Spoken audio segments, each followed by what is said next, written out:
The first time she said it, the wind carried her words like a secret, meant to die between the sage and the fence posts. "I ain't pretty enough for love," she whispered, standing where the light broke wrong on her face and showed every worry she ever owned. The cowboy heard it clear anyway, heard it the way a man hears a horse stumble in the dark, sharp and sudden and impossible to ignore. The town of Red Willow held its breath around them, dust lifting slow, the sun dragging low like it was tired of watching folks pretend they were harder than they were. He leaned against the hitching rail with a calm that came from too many miles and too few illusions, and something in him decided this was the kind of trouble worth stopping for. She was called Maeve Turner, though the name didn't travel far because she didn't either. Folks knew her as the girl who kept the ledger at Harlan's store and stitched dresses for women who never said thank you. Her hair was plain brown and usually tied back tight, like it had somewhere better to be. Her hands were clever and scarred from needles and work and winters that asked too much.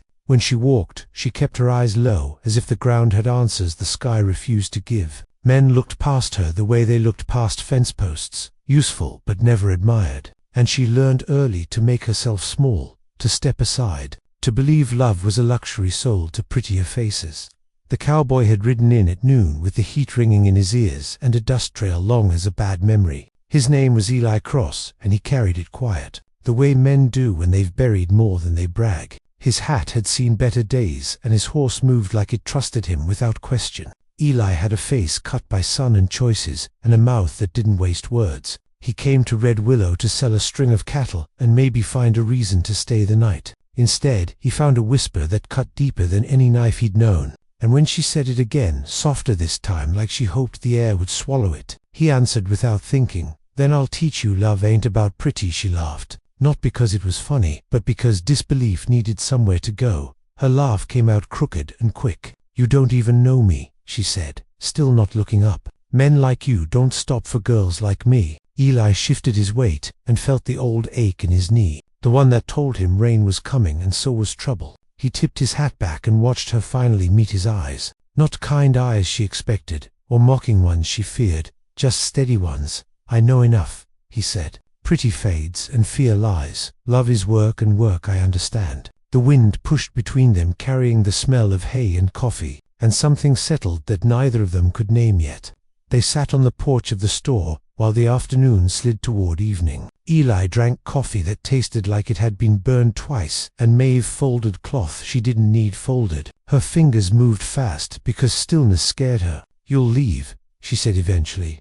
"They always do." He nodded because lies were heavier than truth. "Maybe," he said, "but I won't leave this conversation unfinished." She frowned at that like it was a riddle meant to embarrass her. Men always talked around love like it was a trick. She had watched them court beauty with flowers and promises, and then curse it when it asked for more than admiration. She had watched her mother fade after a life of being chosen last. Maeve believed ugliness was safer than hope Eli told her about a mare he once bought cheap, because she was scarred and mean and nobody wanted the trouble. How she'd nearly killed him the first week and saved his life the second. She wasn't pretty, he said, but she was honest. Maeve snorted at that. Comparing women to horses was nothing new and never flattering. He held up a hand, easy. "I ain't saying you're a horse. I'm saying worth ain't polished. It's proven." The town clock rang the hour, and she flinched like it accused her. "When you look at me," she asked, "what do you see?" He took a breath like he was stepping into cold water.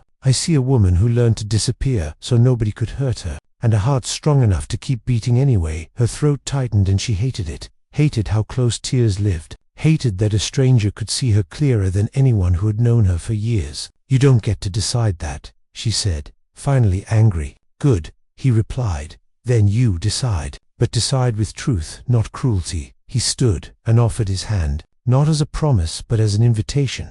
"Walk with me," he said. She hesitated long enough for the town to notice, long enough for the old voices to tell her to stay small. Then she stood too, her hand fitting into his, like it had been waiting. They walked past the livery and down toward the river, where the cottonwoods leaned close and the air cooled, and every step felt like stepping off a cliff she'd been staring at her whole life.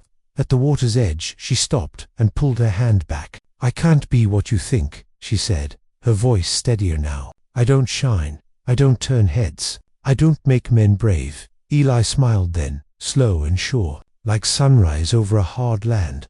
I ain't asking you to shine, he said. I'm asking you to stand. Love ain't about pretty. It's about choosing and being chosen again and again when the dust settles and the mirror lies. The river moved on without caring who watched, and Maeve felt something shift inside her chest. Not hope yet, but the space where hope might someday live. Morning came hard and bright over Red Willow, the kind of morning that showed no mercy to doubts left out overnight. Maeve woke with Eli's words still circling her like a restless horse. Love ain't about pretty. She moved through her small room above the store with a strange tightness in her chest, as if she had swallowed something too big to digest. The mirror caught her face while she braided her hair. Plain as ever, eyes too serious, mouth too unsure. And yet something had changed, not the reflection but the way she stood before it. Meanwhile, Eli saddled his horse outside the boarding house, telling himself he'd ride out after breakfast. He'd done what he came to do, said what needed saying.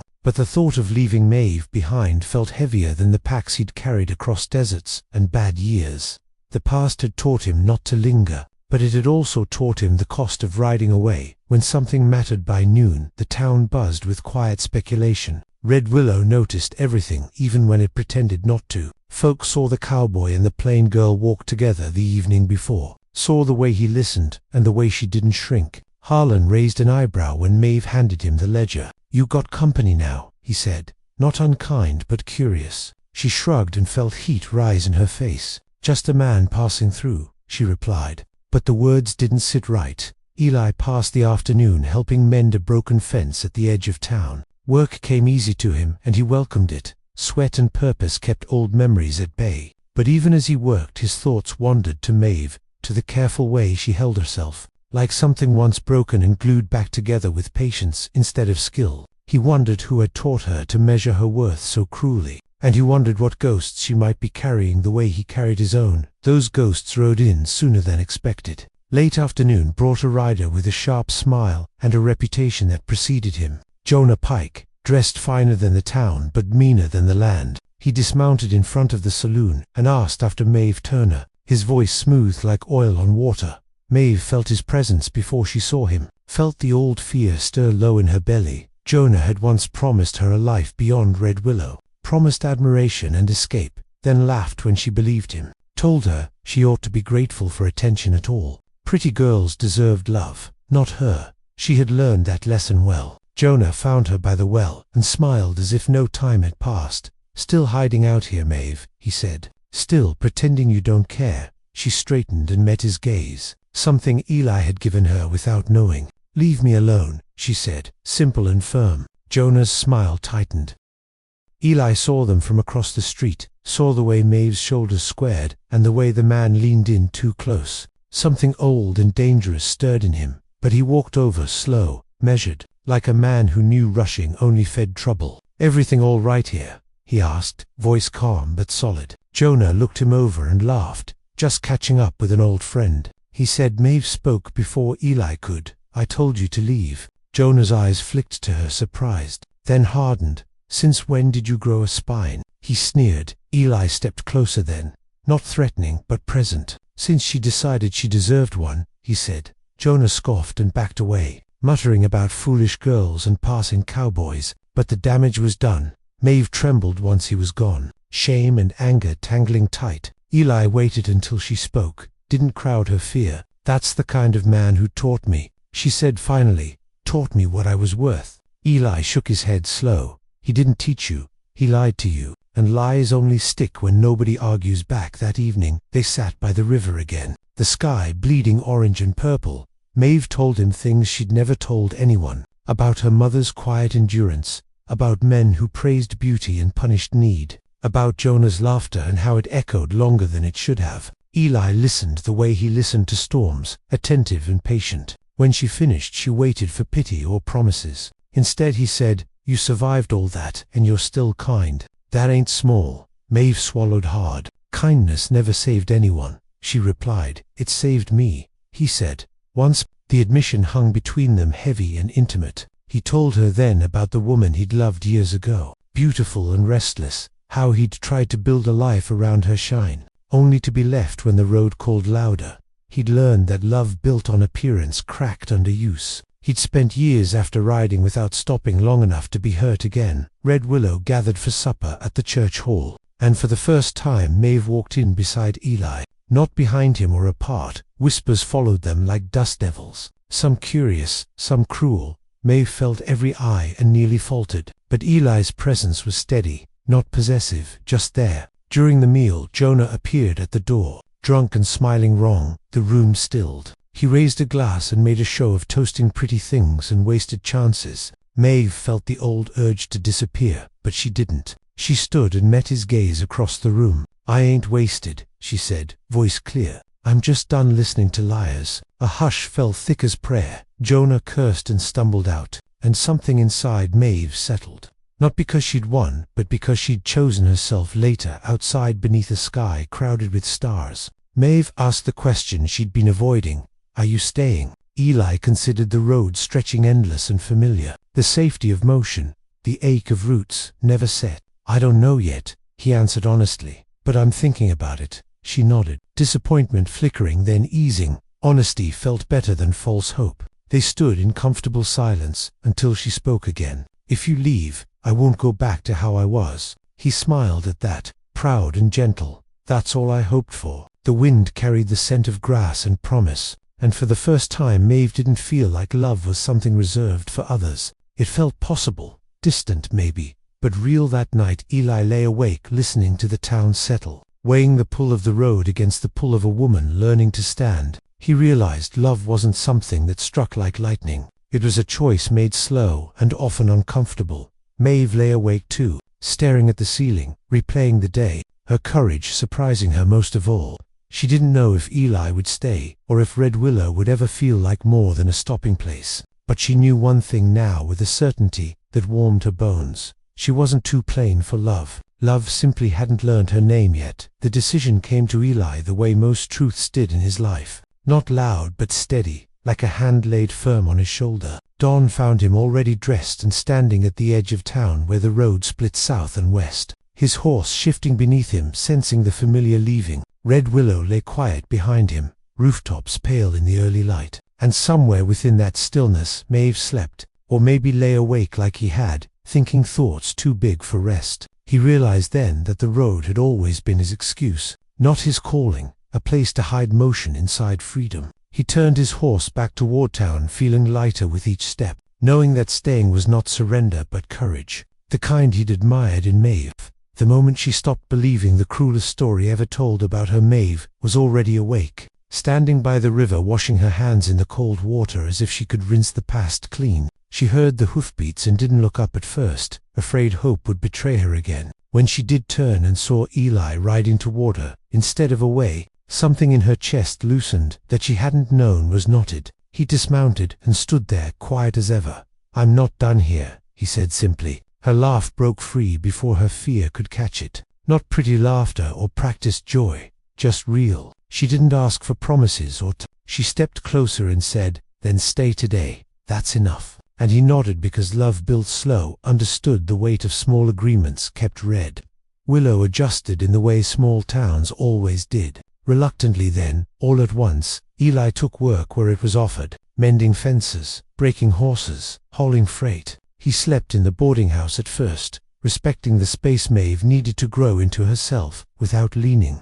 They walked together most evenings, sometimes talking, sometimes letting silence do the work words couldn't. Maeve noticed changes in herself that startled her. She spoke up when shorted at the store. She met eyes instead of flaws. She laughed more freely, even alone. Eli never praised her looks, and somehow that mattered most. He praised her grit, her fairness, the way she noticed things others missed. And in doing so he taught her love could be a place without mirrors. Jonah Pike did not return. Whether chased off by shame or boredom, it hardly mattered. His absence left space where old fear had lived. Maeve filled it with learning. She learned how to say no without apology, and yes without bargaining. She learned that beauty was not the price of belonging. One evening she confessed her lingering doubts. "I still don't see what you see," she said. Eli smiled and replied, "You don't have to see it all at once. Just don't deny it." The moon climbed high above them, and Maeve realized love was not a sudden rescue but a steady witnessing.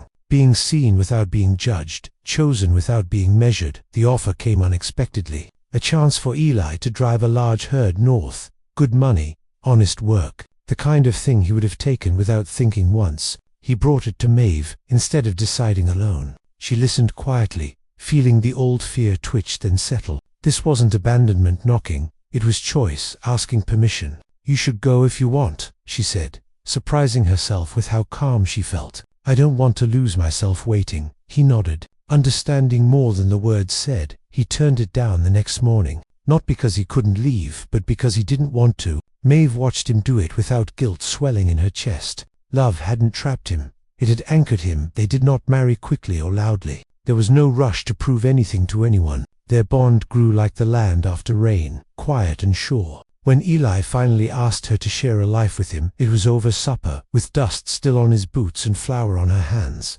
No speeches, no crowds, just truth. Maeve said yes without shrinking, without apologizing for herself. The town attended the wedding because it was there, because Red Willow had learned something watching them. That love wasn't always the prettiest story, but often the truest one. Years later, folks would say Maeve bloomed, but she knew better. She had always been growing. Love hadn't changed her face, it had changed her footing. She stood taller because she stood honest. Eli aged the way good leather did, softer and stronger both. They argued, they worked, they chose each other in 1,000 small ways that mattered more than grand gestures. And whenever doubt crept near, Maeve remembered the whisper she once believed, and the answer that set her free if anyone asked how it happened. How a plain girl and a quiet cowboy built something that lasted. Maeve would smile and say, "Love ain't about pretty. It's about seeing and staying." And Eli would tip his hat and add, "And knowing when the road ends and the home begins."